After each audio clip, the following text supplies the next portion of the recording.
You will end up like the other. The voice was soft. That was the most terrifying part. Not a scream, not a rage, just silk wrapped around a blade. You will leave this house without children, just like the last one. Zara did not move. She stood in the center of the kitchen of a $20 million penthouse mansion in Beverly Hills, California. Her hands still, her back straight, her jaw tight.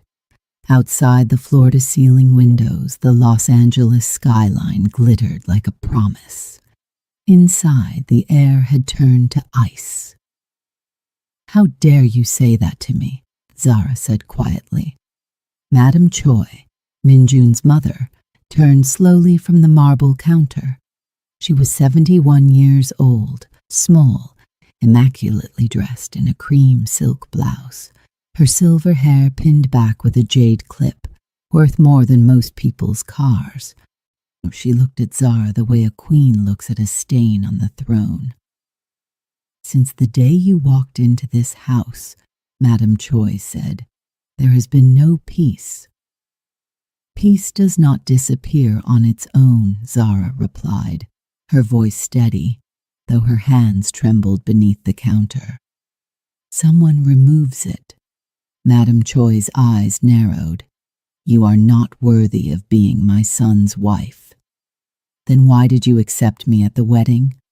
Silence crashed between them like a gavel. "You are disrespectful." "I respect those who respect me." The old woman stepped closer. Her perfume was expensive, jasmine and cedarwood, but in that moment it smelled like threat.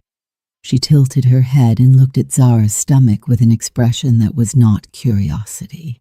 It was verdict. "Do you think," she whispered, "that my son, the most powerful man in this state, will spend the rest of his life with a barren woman?" Zara's breath caught. The word landed like a bullet. Slow entry, deep wound. Barren. "Mom, please," came a voice from the doorway. But Madame Choi had already turned away, and as she walked out of the kitchen, she said it one more time, not loudly, almost to herself. "Graveyard womb. How can a mother destroy her own son's marriage from the inside? How far can power and jealousy reach inside the walls of a family? And what happens, what truly happens, when the truth finally claws its way into the light? This is not just a story about a wicked mother-in-law. This is a story about a man who had the world in his hands and nearly crushed the one thing that was real. This is the story of Zara, a woman of extraordinary grace in an extraordinarily dangerous world, and what it cost her to survive it. Have you ever been a victim of someone who smiled in front of your husband and turned into a different creature the moment he walked out the door? Leave a comment below and tell us which country you're watching from, because in some of the most luxurious homes in the world, the walls shine, but the hearts inside bleed in silence. Beverly Hills, California, the wealthiest zip code in America, a city where money doesn't just talk. It decides who lives and who disappears. And in this city, there was no name more whispered with fear and respect than Choi Min-jun. He was 38 years old, son of the late Choi Bong-soo, on the man who had quietly built the most feared Korean crime syndicate on the West Coast over 4 decades.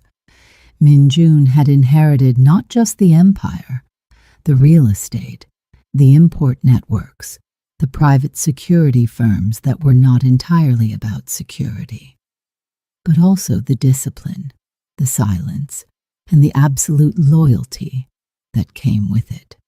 He was not a loud man. He did not flash his wealth. He wore dark suits, kept his hair clean, and spoke in measured sentences that people leaned in to hear. In meetings, men who had committed terrible things went quiet when Minjun entered the room. Not because he threatened them, because he didn't have to. He owned 3 buildings on Wilshire Boulevard, a vineyard in Napa, and a private residence in Beverly Hills that had once been featured in an architecture magazine. 6 bedrooms, a rooftop garden, a wine cellar, and a view of the city that made you feel like God. When Minjun married Zara, the entire syndicate held its breath. She was not Korean. She was not from their world.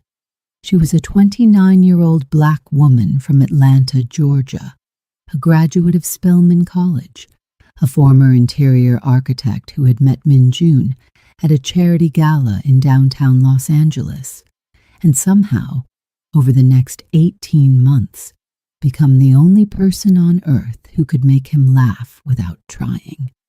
Everyone said she was lucky. Zara knew better. Luck had nothing to do with it. She had loved this man, carefully, completely, with her eyes open, and she had accepted that loving him meant accepting the weight that came with his name. What she had not fully calculated was the weight that lived inside his house. A Madame Choi had moved into the Beverly Hills residence 6 months after the wedding. The official reason: she was aging, and Minjun was her only son, and it would be inappropriate for her to be alone. The real reason, which Zara understood within the first week, was simpler and older than time. Madame Choi did not want to lose her son, not to age, not to distance, and certainly not to a woman she had never chosen. At first, she observed. She sat in the living room with her tea and watched Zara move through the house. She watched how Zara arranged the flowers. Wrong, she noted quietly. She watched how Zara greeted the house staff. Too familiar, she noted quietly.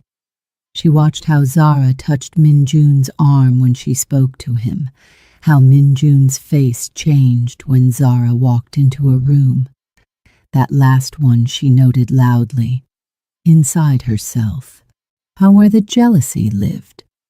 Then came the criticisms, small at first, a raised eyebrow at the dinner table, a comment about the thread count of the guest towels, a quietly devastating remark about the temperature of the soup. Zara absorbed them all. She was not naive. She had grown up with a grandmother who could wound with kindness. But she was patient. She believed that love, applied consistently, could soften the hardest stone. She did not yet understand that some stones do not want to be softened. Every morning Zara was up before the sun. This was not a performance. This was who she was. She believed a home should feel like a home, warm, ordered, alive. She would move through the kitchen before the staff arrived, preparing the specific Korean breakfast that Madame Choi preferred: soft rice porridge, braised tofu, pickled radish, and a small cup of barley tea at exactly the temperature the old woman liked. She learned all of this in the first month. She learned it without being asked, because she wanted to. It was never enough. One morning at the breakfast table, Madame Choi picked up her spoon, tasted the porridge, and set the spoon down against the bowl with a sound that was somehow louder than anything else in the room. "Too thin," she said. Not to Zara, to the table. "I'll adjust it tomorrow, Mom," Zara said gently. Madame Choi said nothing. She simply pushed the bowl 2 inches away from her, as if it had offended her personally. Minjun, reading documents beside his coffee, glanced up briefly, said nothing, and looked back down. That small silence, that absence of defense, settled into Zara's chest like a stone. She did not let it show. She excused herself, went to the kitchen, and stood at the sink for 30 seconds with her eyes closed. Then she went back out and refilled the tea. Months passed, then a year, then 2, and still no child. In the world Min-jun moved through, children were not just family, they were legacy. They were proof of continuation. In Korean crime culture, a son was a successor, a daughter was a gift. An heir meant that everything built in blood and silence had somewhere to go. Zara knew this. She felt it in the way Min-jun's associates looked at her stomach at formal dinners. She felt it in the way the house staff exchanged glances when she walked past. She felt it in the way Madame Choi's silence on the subject grew heavier with each passing month, acquiring a shape, a weight, a presence. The whispers came eventually. They always do in worlds like this. And the American wife cannot give him an heir.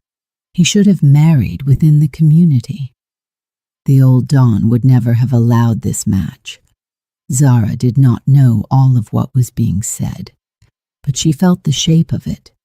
You always feel the shape of what is being said about you, even when you cannot hear the words. And then Madame Choi stopped being subtle. It was a Tuesday afternoon. Min-jun had left for a meeting in Century City that would keep him until evening. The house was quiet in the particular way that Beverly Hills houses go quiet. The staff moving softly, the air conditioning humming, the city outside performing its endless gilded business. Madame Choi found Zara in the sunroom, working on a design project on her laptop. She had quietly returned to freelance architecture work, needing something of her own to hold on to. And the old woman sat down across from her without being invited. She set her teacup down on the glass table and looked at Zara the way a surgeon looks at a scan. 2 years, she said. Zara looked up. 2 years in this house, Madame Choi continued, and still nothing, an empty belly. Zara held the old woman's gaze. Children come in God's time, Mom. Madame Choi's lips thinned into a line that was almost a smile. Then God has forgotten you. The words entered Zara the way cold water enters a wound. Sharp, deep, spreading. She did not respond. She had learned that responding gave the old woman ammunition. She simply looked at her screen and continued working, her jaw tight, her breathing controlled. Madame Choi sat for another moment watching her, as if hoping for a reaction. Then she stood, picked up her teacup, and walked away. Zara waited until her footsteps disappeared down the hallway. Then she closed her laptop, walked to the bedroom, and sat on the edge of the bed for a long time. She didn't cry immediately. She just sat, and then, quietly, so that no one in the house would hear, she let herself fall apart for exactly 12 minutes. Then she washed her face, fixed her hair, and went back out. In the evenings, Min-jun came home to his mother first. This was not a formal arrangement. It was simply what happened. Madame Choi would be positioned in the living room, sitting perfectly upright in her chair, her hands folded, her face arranged in an expression of patient suffering. And Min-jun, trained from boyhood to honor his mother above all things, would stop there before going anywhere else in the house. One evening, after a particularly long day, he came home to find his mother's eyes rimmed with something that looked like hurt. "What's wrong?" he asked immediately, sitting across from her. She shook her head slowly. "I don't want to trouble you." Mom. A pause. Then, in a voice carefully calibrated to sound reluctant, your wife does not respect me, Jun. Some days I go the entire day without eating, waiting for you to come home. Because the way she speaks to me in this house. Minjun's face shifted. She doesn't feed you. I don't want to cause problems. Mom, tell me. She looked at her hands. I am an old woman. I ask for very little. But she makes me feel like a stranger in my own son's home. Minjun said nothing, but something in his eyes changed. The way a sky changes before a storm. Not loud, just different. And that evening when he went to find Zara, and his voice had a new edge, not cruel, just removed, as if he had taken one step back from her without realizing it. Zara felt it immediately. She felt it the way you feel a room change temperature. She did not know yet what had been said, but she felt its shape in the air between them.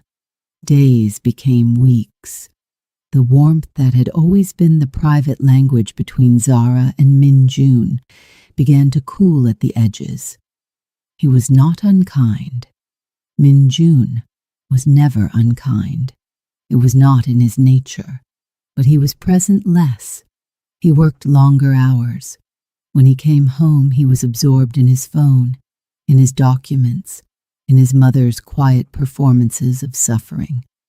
One evening, he looked across the dinner table at Zara and asked, not warmly, not angrily, but with a flatness that was somehow worse than both.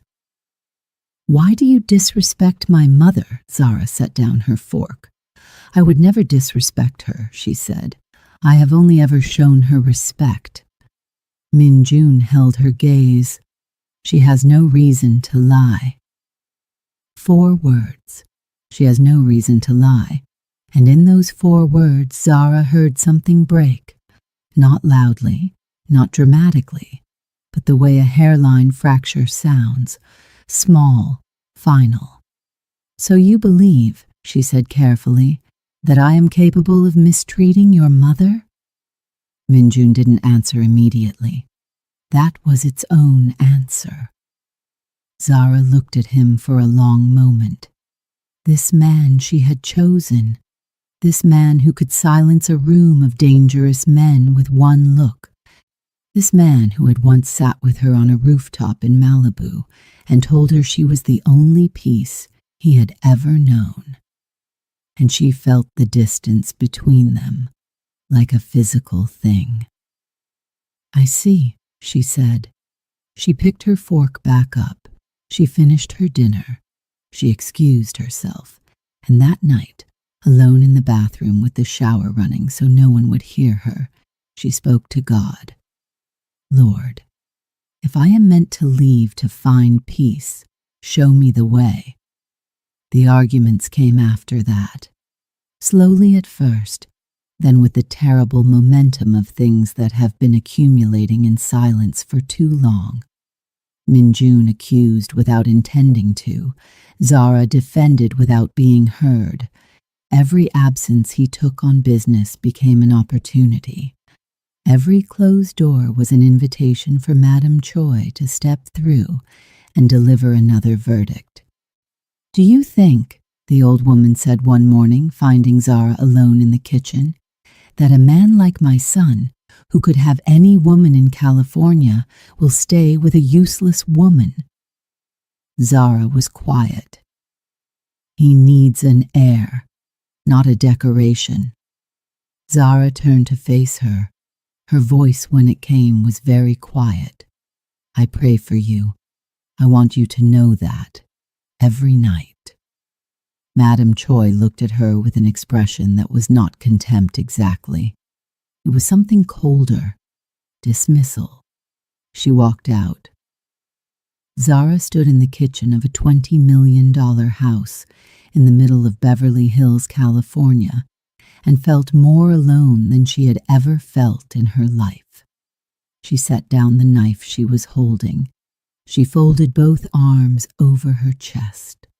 She looked out the window at the garden, the roses that she had planted herself, the small fountain she had chosen, the bench where she and Min-jun had sat on Sunday mornings with coffee before everything went sideways. She whispered to herself, "A woman can endure poverty. A woman can endure fatigue. But a woman cannot survive without respect." The breaking point came on a Sunday. Min-jun was in the living room watching the business news. Madame Choi was moving through the house with the particular energy of someone building toward something. Zara was in the kitchen preparing lunch, working in the careful, methodical way she had adopted in this house, the way you work when you know you are always being watched. It happened quickly. A pot of sauce, rich, dark, simmered for 40 minutes, sat on the stove. Madame Choi came into the kitchen. She looked at the pot. She looked at Zara. And then she deliberately, precisely, knocked the pot off the stove. The sauce hit the floor in a wide, dark arc. Before Zara could speak, Madame Choi had already turned toward the living room and was calling out, her voice pitched high with panic. "June, June, come quickly." Min-jun appeared in the kitchen doorway in seconds. He saw the sauce. He saw his mother pressed against the counter, one hand to her chest. She tried to. Madame Choi's voice dropped with practiced distress. She lost her temper. "I did nothing," Zara said. Min-jun looked at the floor, looked at his mother, looked at Zara, and the pause, that pause, was too long.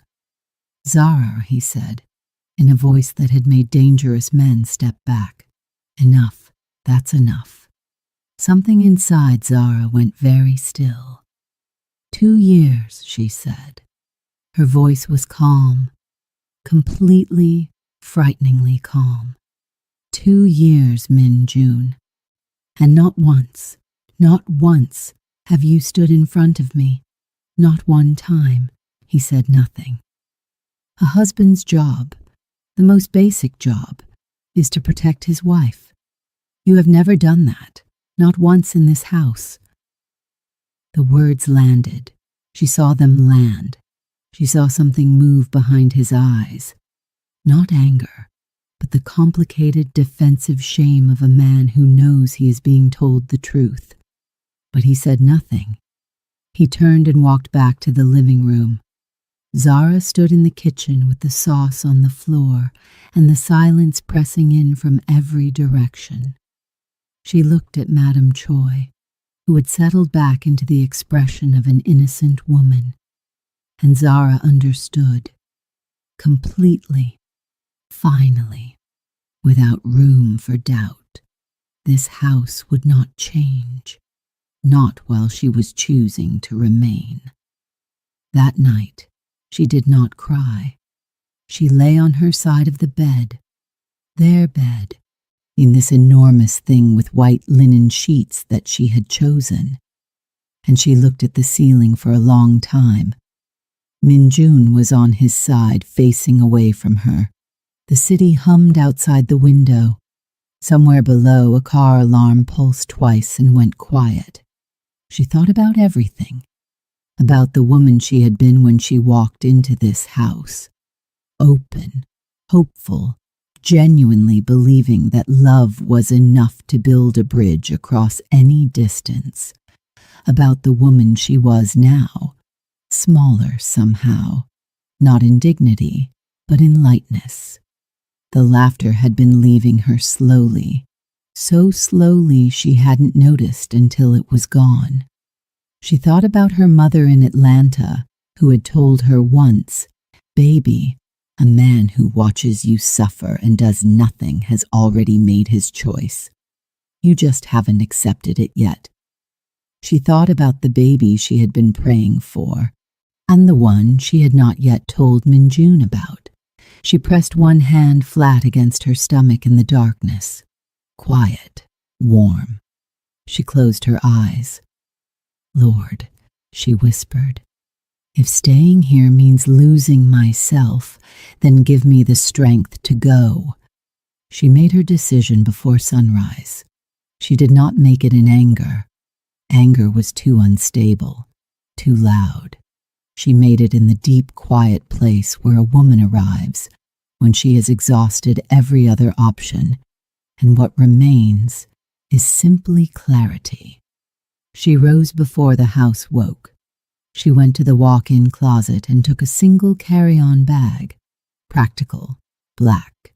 She packed precisely, not with grief, with purpose, the essentials, the documents, the small wooden cross her grandmother had given her, a photograph.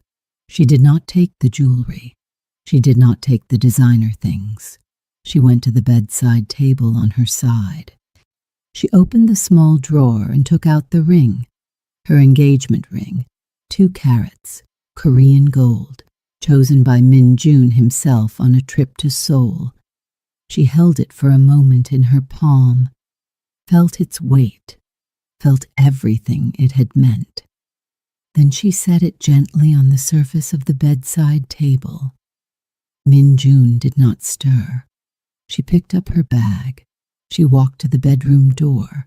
She looked back once at the shape of him under the white sheets, at the city burning gold outside the window, at the life she had tried so hard to build in this place. Then she walked out. Downstairs, the house was still and gray in the early morning light. She walked through the living room. She walked past the kitchen.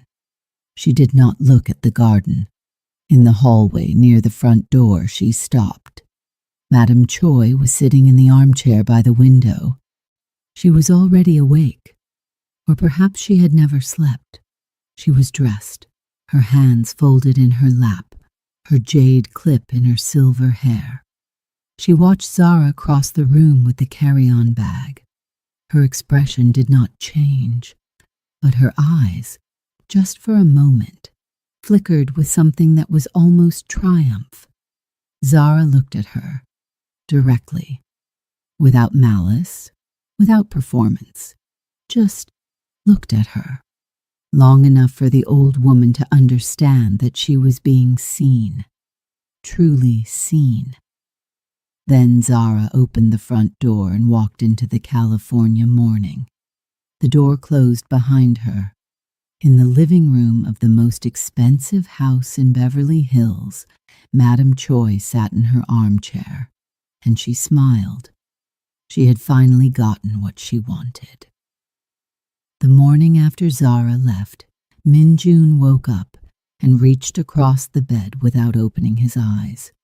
On his hand found cold linen. He opened his eyes. The room was exactly as it always was. The pale morning light pressing through the curtains, the city already beginning its expensive hum below, the white sheets undisturbed on her side in the way that told him she had not simply risen early. She had not been there at all. He sat up slowly, looked at her pillow, looked at the bedside table. The ring sat in the center of it, like a period at the end of a sentence. Min Jun looked at it for a long time without moving. In 38 years of life, in a life that had included boardrooms where men signed papers that ended other men's careers, in back rooms where decisions were made that the law would never hear about, he had trained himself never to panic. Panic was for people who had not prepared. But sitting in his bed looking at Zara's ring, he felt something that was adjacent to panic and worse, because panic passes. What he felt had no clear exit. He picked up the ring, held it. Then he set it back down, stood, and went to find his mother. Madame Choi was in the kitchen.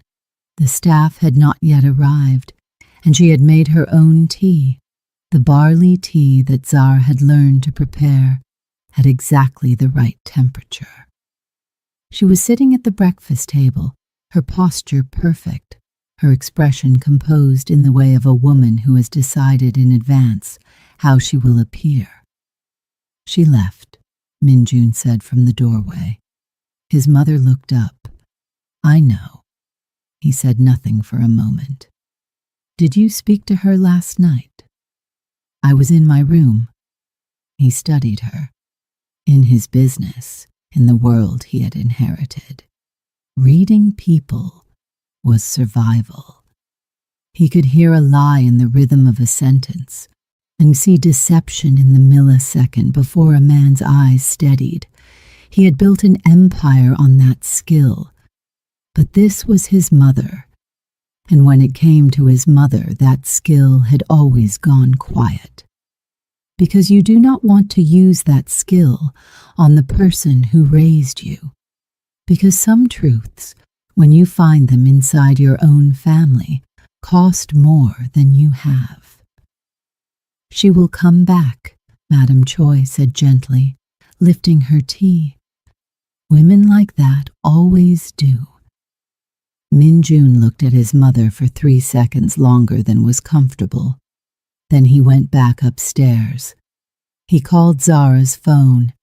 It rang 4 times and went to voicemail.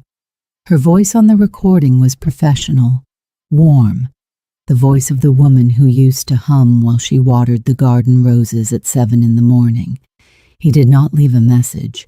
He called again at noon, again at 5. And again late at night, sitting in his study surrounded by documents he had not read. No answer. He told himself she needed space. He told himself she would call. He told himself, and this one he almost believed, that he had not done anything wrong. He had simply been caught between 2 women who could not find peace with each other, and that was not his fault. And it was not something he had created. He was very good at telling himself things. He was less good at believing them in the dark. The house changed without her. This was the thing Minjun had not anticipated. He had imagined her absence would be a subtraction, quieter, simpler, the sharp edges of domestic tension finally smoothed away. He had not imagined it would be an alteration of the entire atmosphere. There was no coffee ready at 7, and not because the staff couldn't make it. They could. They did. But it tasted different. He didn't understand why until he realized he had never noticed Zara adding one specific thing until she was no longer there to add it. The flowers in the living room were not replaced when they wilted. The staff waited for instruction they had always received automatically, and without Zara, no one knew to give it. The Sunday mornings, those long, unhurried Sunday mornings with coffee and the business section, and Zara reading architecture journals with her legs folded under her on the opposite end of the couch, became simply mornings. His mother moved through the house with a new lightness that she did not bother to hide from the staff, though she arranged her face carefully whenever Minjun was nearby. She rearranged things, small things, and objects Zara had placed. The small wooden sculpture from a gallery in Culver City, the throw pillows in the sunroom. She did it gradually, over weeks, as if erasing a signature. Minjun noticed. He said nothing, because saying something would require him to know what to say, and knowing what to say would require him to have understood something he was still refusing to understand. 3 months passed. In that time, Minjun functioned. The business did not suffer. It had too many moving parts, too many people dependent on its precision, to be affected by the private turbulence of its leader. He attended meetings, he made decisions, he signed documents, he was present, competent, unreadable. At home, He was a man doing a convincing impression of a man at peace. The social pressure arrived on schedule, as it always does in worlds built on reputation. His inner circle, 3 men who had known him since his father's era, who had watched him grow into the role with something that was both respect and careful self-interest, began to mention things carefully, in the margins of conversations, the way men in their world mentioned important things. A man in your position, June, stability is perception. The Busan faction watches everything. An empty household reads as weakness. Your father had your mother beside him at every public function, every single one. His mother was more direct, because she had earned that right in her own estimation. One evening over dinner, just the 2 of them, which was every dinner now, she set down her chopsticks and looked at him. You need a proper wife, Jun, a strong woman, someone who understands this life, someone who can give you an heir before it becomes a conversation the whole organization is having. Min Jun looked at his plate. I am still married. A wife who leaves is not a wife. She made her choice. He looked up. Something moved in his eyes. She left, his mother said simply, because she was not built for this life. The sentence closed like a door. Min Jun did not open it again, not that night, but he sat with it. He sat with it in his study after dinner, in the silence that Zara's absence had made loud. He sat with it and turned it over and examined it, and tried to find the place where it rang false, and kept almost finding that place, and then stepping back from it, because stepping all the way up to that edge meant looking down at something he wasn't ready to see. 4 months after Zara walked out of the house in Beverly Hills, Min Jun met Soo Yeon. She was 34, the daughter of a Koreatown restaurateur who had become wealthy the old way, quietly, over decades, through relationships and patience. She was beautiful in the severe way of women who have grown up knowing they are beautiful and have decided to do something useful with it. She was educated, confident, Korean, and she knew exactly what Min Jun's name meant and exactly what it would mean to be attached to it. Their first meeting was arranged, as all important things in that world are arranged, by mutual intermediaries. Their second meeting was dinner at a private room in a restaurant on Melrose that didn't have a sign outside. By the third meeting, his mother had already begun referring to Soo Yeon as a woman of substance. And the wedding happened 6 weeks later. Small by the standards of his world, which still meant 50 guests in a private venue in the Hollywood Hills. Min Jun stood at the front of the room in a dark suit and watched Soo Yeon walk toward him and thought, with the part of his brain that was always running calculations, that this was the correct decision. He did not let himself think about the weight of a ring on a bedside table. From the very first morning, the house shifted again, not in the direction his mother had intended. Soo Yeon came from a world adjacent to Min Jun's.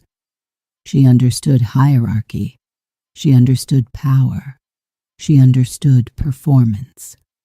What she did not understand, and had no interest in understanding, was submission. She had not been raised to shrink. She had been raised to position. The first morning after the wedding, Madame Choi knocked on the master bedroom door at 7:30. Soo Yeon, we rise early in this house. A pause. Then the door opened, and Soo Yeon stood there in a silk robe, her hair perfect, her expression pleasant in the specific way of a woman communicating something beneath the pleasantness. Good morning, Eomeonim. I rise when Minjun rises. There's no need to come to our door. Madame Choi blinked. I was simply... I know what you were doing. Still pleasant, still smiling. Breakfast will be ready at 8:30. The door closed. In the hallway, Madame Choi stood very still. It did not improve. In the kitchen later that morning, Madame Choi tried a different approach. Make my breakfast first. I'm hungry. Su Yeon did not look up from what she was doing. I'm preparing for everyone at the same time. It'll be ready when it's ready. In this house, in this house, Su Yeon said, turning now, still smiling. You are Minjun's mother. I am Minjun's wife. Those are two different roles. I respect yours. You'll need to respect mine. The kitchen went quiet. The staff became very interested in their tasks. Madame Choi turned and walked out. That afternoon, she went to Minjun's study and began what she had always begun, the careful construction of grievance. She sat. She composed her face. She let a silence build. Minjun looked up from his desk, and before she could speak, he said, quietly, without inflection, Don't. She stopped. Whatever you came to tell me about Su Yeon, he said, don't. It was the first time in Madame Choi's memory that her son had said that word to her before she had even spoken. She opened her mouth. Don't, he said again. She left, and in the quiet that followed, Minjun sat at his desk and felt the shape of something he had been avoiding for months. It came not as revelation, but as accumulation. The way water finds a crack and follows it, patient, inevitable. He thought about Su Yeon standing in the doorway that morning, her tone, the edge in it, the way she had communicated a boundary without a single raised syllable. He had not felt the need to investigate. He had not felt the need to question her account. He had simply accepted that she was managing a difficult situation and moved on. And then, without deciding to, he thought about Zara.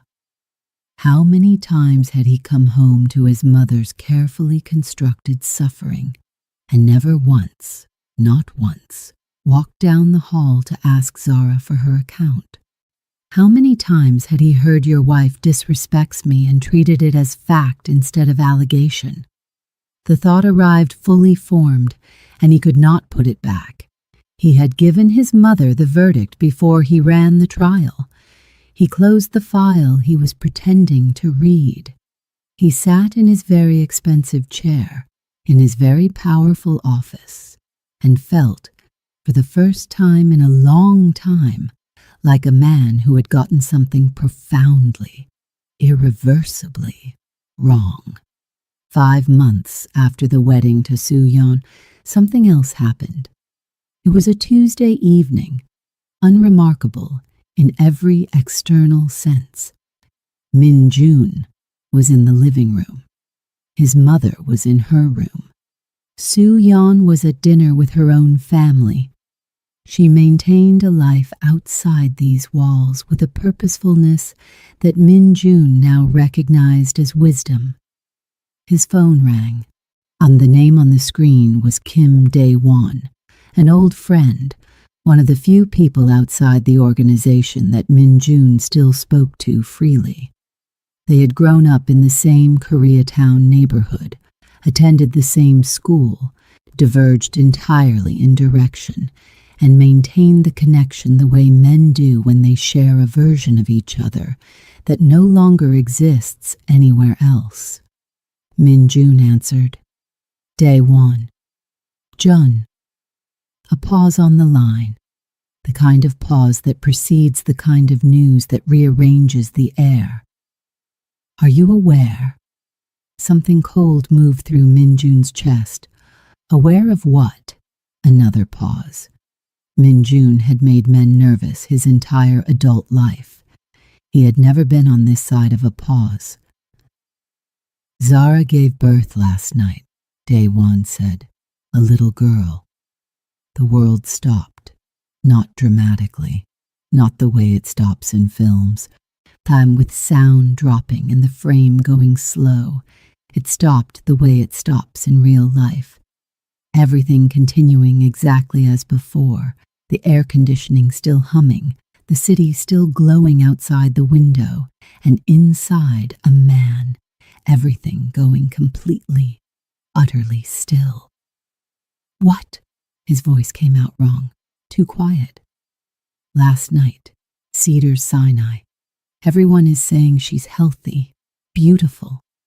A beat. Jun, they're saying she already looks like you.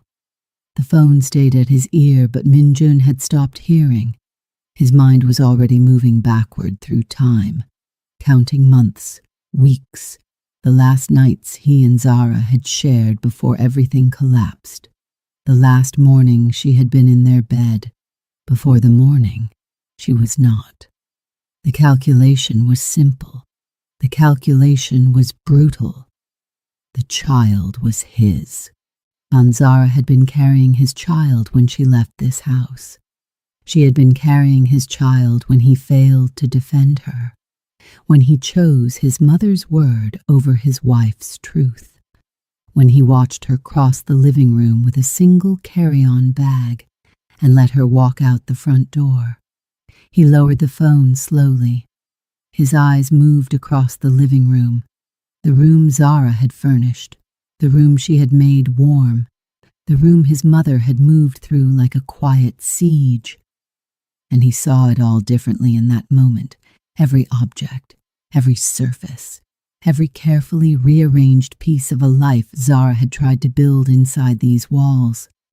My daughter, he said, to no one, to himself, to the room. He said it again, feeling the full weight of it, the word daughter and everything it contained, the months she had grown in the dark, unknowing. And while he had been sitting in this house believing his mother's performances over his wife's silence, he stood. He walked to his mother's room and opened the door without knocking, which he had never done in his life. Madame Choi looked up from her chair, startled. She had a child, Min-jun said. The color moved in his mother's face, a complex rearrangement. A child? My daughter. He held her gaze and he did not perform anything. There was no anger in his face, no dramatics, just the flat, terrible weight of a man who has just understood what he is responsible for. She was not the problem. The sentence sat between them, and Madame Choi, who had outmaneuvered every situation in this house for 2 years, who had bent the atmosphere of a $20 million home to her will, who had positioned and performed and whispered and won, had no response. Because there was no position to take, no performance adequate to this moment, no whisper that could reach across what the word daughter had just revealed. She sat down slowly, as if her body had decided before her mind did. Her face lost something. The architecture of her certainty shifted in a way Min-jun had never seen in 71 years of watching this face. I may have been, she started. Don't, he said, not harshly. But finally, not tonight. He turned and walked out. He called Daewon back. Which hospital? Cedars Sinai. Jun, thank you. He hung up. He stood in the hallway of his house and looked at the front door. The same door Zara had walked through 7 months ago with a single bag and her dignity intact. And he made the only decision that felt, in this moment, like it had any weight at all. He was going to her, not to negotiate, not to offer a transaction. not as a boss or a husband or a man who had power over anything in this world, just to go to her, to show up, to be, for the first time since they had lived in this house together, present. He knocked on his mother's door. "We are going to the hospital," he said through it, a long silence. "Now?" she asked. "Now." Another silence, then the sound of a chair moving, of a woman standing, of a door about to open. They drove to Cedars Sinai in Minjun's car. He drove himself, no driver tonight. When his mother sat in the passenger seat with her hands folded in her lap and her jade clip in her silver hair and her eyes on the road ahead. The radio stayed off. Neither of them spoke. The city moved past the windows, Beverly Hills giving way to West Hollywood, the lights of Sunset Boulevard, the hospital rising ahead in the dark.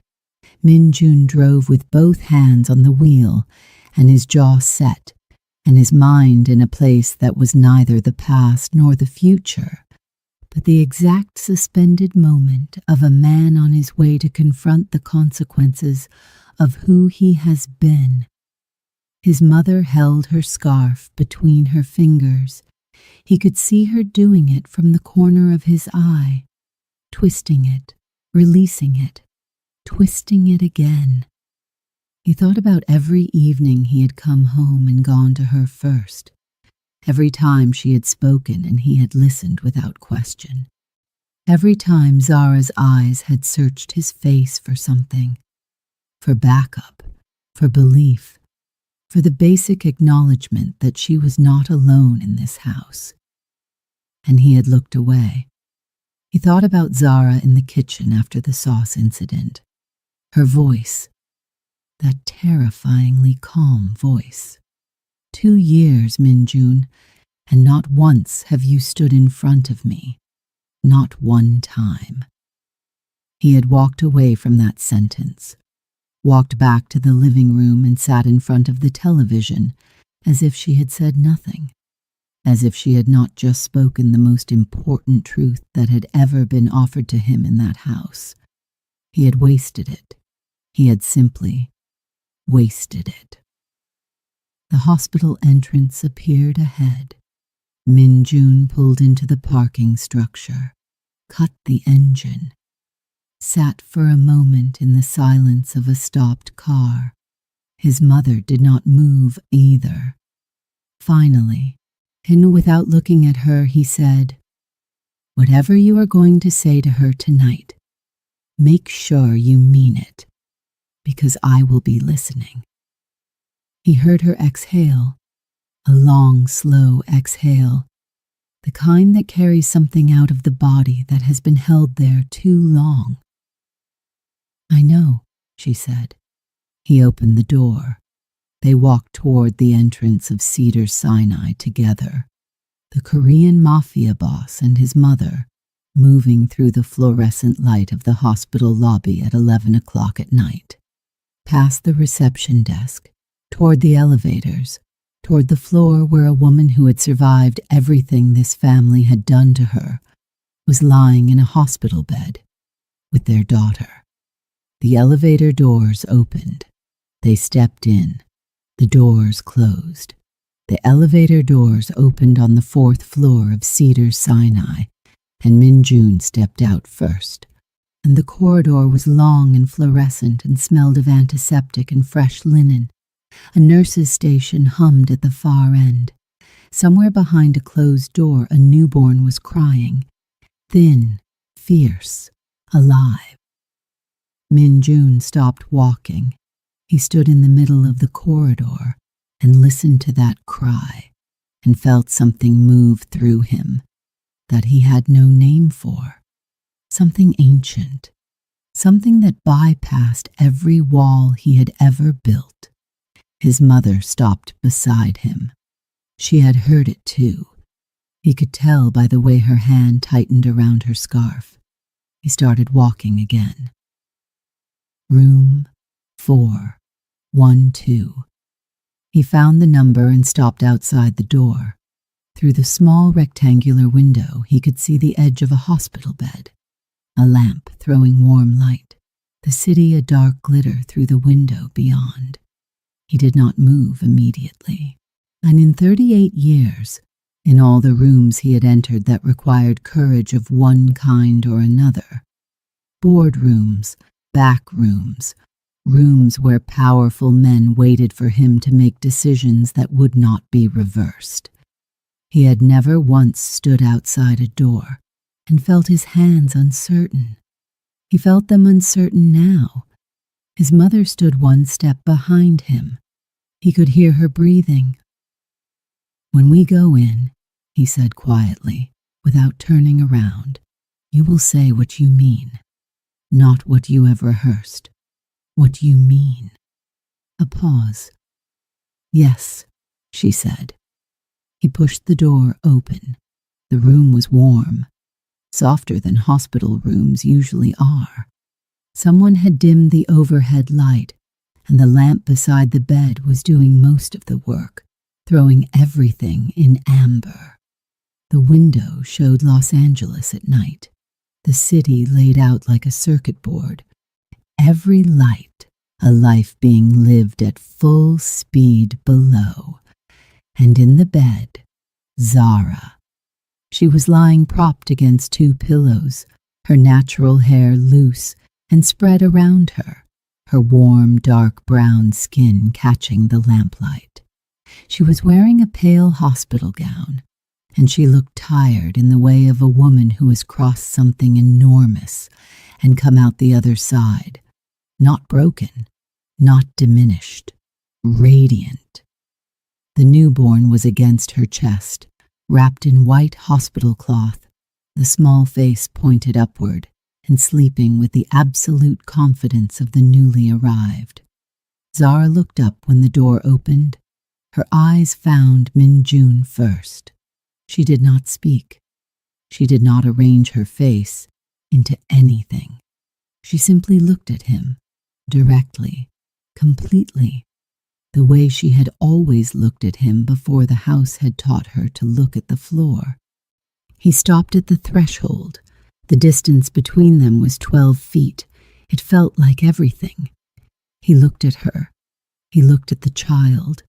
He looked at her again, and something in his chest, something that had been locked and load-bearing for 7 months, came apart quietly, like a structure that had been holding its breath. His mother moved first. She stepped past him, 1 step, 2, and he watched her cross the room toward the bed. Her jade clip caught the lamplight. Her hands were no longer still. They trembled slightly at her sides. She stopped at the bedside. Zara was watching her, not with warmth, not with coldness, with attention, the full measured attention of a woman who has learned that she cannot afford to be caught off guard in this family. Madame Choi looked at the child first, the small sleeping face, the tiny curled hands, the eyelashes that were somehow already thick. She looked for a long time, and then she looked at Zara, and the woman who had stood in a Beverly Hills kitchen and whispered graveyard womb, the woman who had moved through that house for 2 years like a slow siege, who had positioned and performed and won. That woman was simply not present in this room. What was present was a Korean woman in her early 70s who had done a terrible thing and was now standing in the full light of its consequences. "My daughter," she said. The words came out broken, not performed, broken. The difference was audible to everyone in the room. Zara said nothing. Madame Choi's chin lowered, slowly, a degree at a time, until her head was bowed in front of a woman she had spent 2 years trying to erase. Forgive me." The 2 words fell into the room and did not bounce. They landed and stayed. I hurt you. Her voice was barely above a whisper. I humiliated you. I said things to you that no woman should ever say to another woman. I used words like weapons, and I told myself I was protecting my son. She stopped, swallowed. I was not protecting my son. I was protecting myself, my fear, my unwillingness to share him. The tears came now, running freely, and she did not stop them or perform them. They simply fell. I destroyed what he had with you, and I called it love for him. It was not love for him. It was fear for myself, Jansa. Zara's eyes moved from the old woman to the child. She looked at her daughter for a long moment, at the small face, the steady breathing, on the life that had been growing in secret while the house in Beverly Hills was waging its quiet war. Then her eyes moved to Minjun, still standing near the door. He had not moved.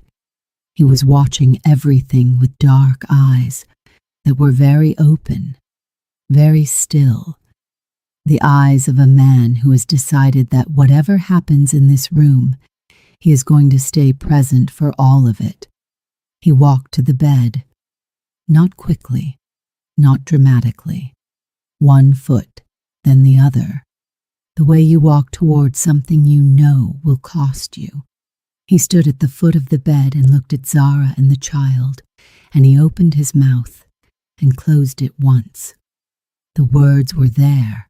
He had been building them in the car, in the corridor, in the silence of 7 months. But standing here in the actual presence of what he had failed to protect, they rearranged themselves into something simpler. He did not sit.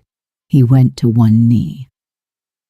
On the linoleum floor of Cedar Sinai room 412, in his dark suit, in his 38th year, Min Jun Choi, who had made dangerous men step back with a single look, who had inherited an empire built on the principle that power never bends, went to one knee in front of his wife.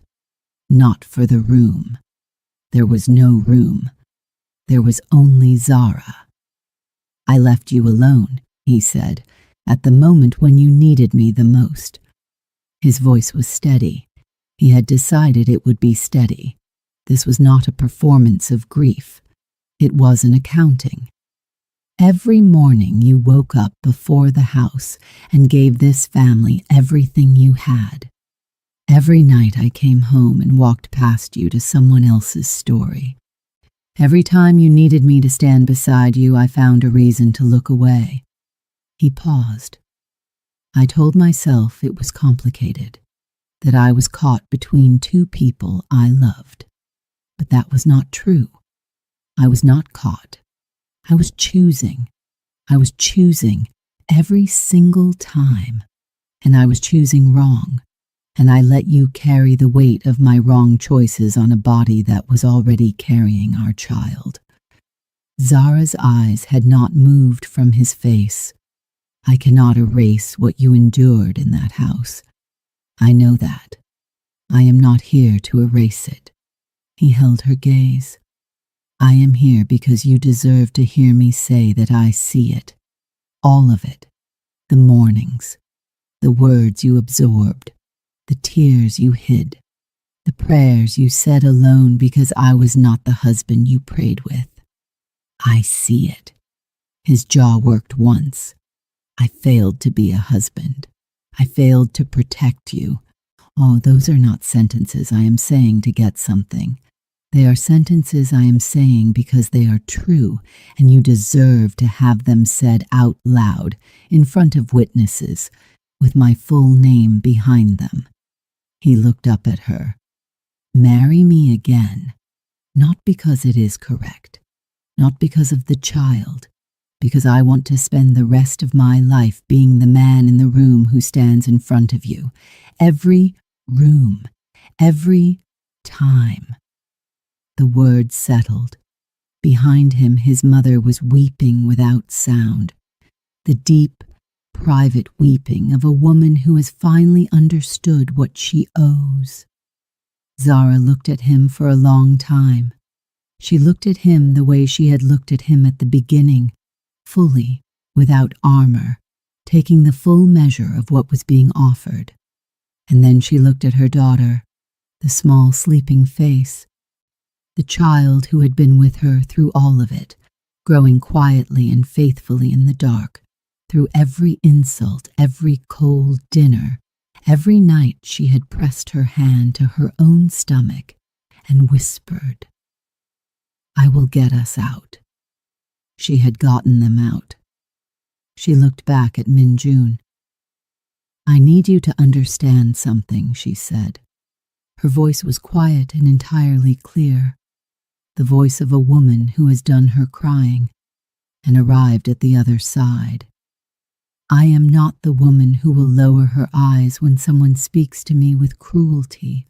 I never was that woman. I was a woman trying to survive inside a system designed to exhaust me into becoming her. It almost worked." She paused. "It didn't." Minjun nodded, still on his knee, still listening. "If I come back into that house," Zara said, "it will not be the same house. I will not move through it as a guest, and I will not arrange my dignity around someone else's comfort. I will not smile at a woman who called my womb a graveyard and pretend that forgiveness means forgetting." She looked at Madame Choi briefly, then back to Minjun. "I will forgive, because I choose to, because I am not willing to carry what was done to me into the life I am building for my daughter. But forgiveness is not an invitation to repeat history. Clear boundaries, respected, not negotiated, respected." "Yes," Minjun said, simply, completely. "I will not be alone in that house again, not once. If something happens in front of you, you will see it. You will speak. You will not choose silence because silence is easier. Silence is a choice, and every choice has a cost, and I was the one who paid for yours." "Yes," he said again. "Oh, and if the day comes when you choose silence again," her voice did not waver, "I will leave again, and I will not come back." The room held that sentence. Minjun looked at her, at this woman who had packed a single bag and walked out of $20 million with her dignity and her secret and her unshakable spine, and felt something that was bigger than love, though it contained love, something like reverence. "You won't have to," he said. Zara looked at him for one more long moment, and then, quietly, with full knowledge, with no naivety and no performance, she said, "Then yes." His mother exhaled behind him, a long, shuddering exhale that had months in it. Minjun rose from the floor. He stood at the bedside and looked down at his daughter for the first time. Truly looked, with nothing between him and the fact of her. And the infant chose that exact moment to shift, to turn her small face slightly, to open her mouth in a soundless expression that was somehow, unmistakably, his. He reached out one hand. Zara, watching his face, placed the baby carefully into his arms. He held her, both hands completely steady, his face, the face that had made powerful men look away, entirely undone, his dark eyes full, his angular jaw soft. "Hello," he said, to her, quietly. Just the two of them inside the word. The city burned gold outside the window. Somewhere in the hospital, another child was crying, new and furious and alive. His mother sat in the chair in the corner of the room and held her scarf in her hands and looked at the floor, with the expression of a woman doing the slow, private work of becoming someone she could live with. And in room 412 of Cedars-Sinai Medical Center in Los Angeles, California, in the most expensive city in the most powerful state in America, a family that had nearly destroyed itself from the inside sat in a warm, small room and breathed. 3 months later, the remarriage was small by design. Zara had been precise about it. No grand venue, no performance, no guest list assembled to impress anyone. 30 people in a private garden space in Bel Air, strung with warm Edison lights, the evening air carrying jasmine and the distant sound of the city. The kind of ceremony that meant something because it cost something. Not money, but honesty. She wore ivory, simple, structured, architectural, the way she approached everything. And her natural hair was adorned with small white flowers that she had chosen herself from a florist on Melrose, who had not known who she was, and had simply helped her pick what was beautiful. She carried no bouquet. Her hands were free. Min Jun stood at the front of the garden and watched her come toward him, and his face did something it had not done in public since the first night they met at the gala. It let her in, completely, without management, without the careful distance he kept between himself and the world. He was not in front of her. He was beside her. They had agreed on this, quietly, before the ceremony, side by side, not leading, not following, together. The officiant spoke the words that ceremonies require. Min Jun and Zara spoke the ones they had written themselves. Short, specific, earned. No poetry borrowed from other people's love. Their own language, shaped by their own particular passage through fire. When he placed the ring on her finger this time, there was no audience in his awareness. There was only her hand and his, and the ring, and the specific gravity of a second promise, made by a man who understood now what the first one had actually required. She looked at him when it was done, those deep brown eyes fully open, fully present. "I see you," they said. "I know," his said back. Madame Choi sat in the front row. She was wearing a soft dove-gray blouse instead of cream. Zara had noticed the choice and understood it, the old woman's small, wordless communication that she was trying, that she was not the same, that she was aware, finally, of the difference between the woman she had been in that house and the woman she needed to become. It was not enough on its own. It would never be enough on its own. But it was the beginning of enough. And Zara, who had chosen to forgive not because it was easy, but because she refused to let hatred live in the same body as her daughter, received it as what it was, a beginning. She had set her boundaries. Min Jun had kept them every single day of the 3 months since the hospital, with a consistency that had surprised even her, or not surprised her, but confirmed something she had sensed in him from the beginning, beneath all the failure and the silence, that when he chose completely, that the man who had gotten it so devastatingly wrong was the same man who, given the truth, was capable of getting it right. She had not forgiven the wrong, she had forgiven the man. Those were different things, and she had spent 3 months understanding the difference. The infant was in the arms of Zara's mother, flown in from Atlanta for the ceremony, a woman with the same bone structure, the same deep brown eyes, the same spine, She sat 2 rows behind Madame Choi and held her granddaughter with the particular authority of a grandmother.